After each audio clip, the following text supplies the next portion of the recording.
1923 तक के कांग्रेस अधिवेशनों ने जो रफ्तार आजादी के आंदोलनों को दी थी, वो आगे भी बदस्तूर जारी रही। 1924 के बेलगाम अधिवेशन की अध्यक्षता महात्मा गांधी जी ने की थी और इसी अधिवेशन में ये तय किया गया कि राजनीतिक स्वतंत्रता प्राप्त करने के लिए अहिंसा और असहयोग का रास्ता अपनाया जाएगा। 1925 का कानपुर अधिवेशन इस मायने में ऐतिहासिक है कि इस अधिवेशन की अध्यक्षता श्रीमती सरोजिनी नायडू जी ने की थी।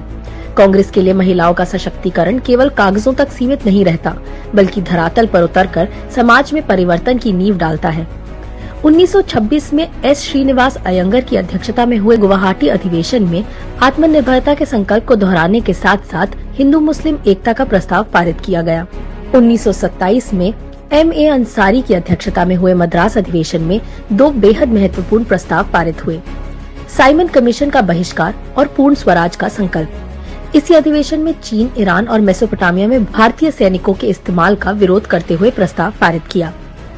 आज जब सत्ताई नफरत चरम पर है, जन सामान्य में हिंसा की भावना भरी जा रही है, तो ये समझना और भी जरूरी हो जाता है कि आजादी पाने के लिए हमारे प्रिय बापू ने अहिंसा का मार्ग क्यों चुना, क्योंकि हमारे देश की प्रवृत्ति कभी हिंसक नहीं रही है और ये हमारी जिम्मेदारी है कि हम अपने देश की प्रवृत्ति बदलने की इजाजत न दें, चाहे वो कोई भी हो।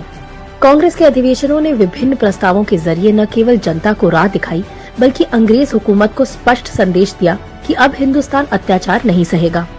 अत्याचार के खिलाफ खड़े होना हिंदुस्तान की मिट्टी का स्वभाव है और जिस भी अहंकारी सत्ता ने इस स्वभाव को दबाने की कोशिश की है, उसका पतन निश्चित है।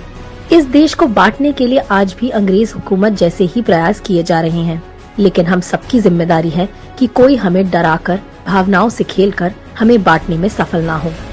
ये आजादी बहुत मूल्यवान है, हमें मिलकर इसकी रक्षा करनी है। जय हिंद।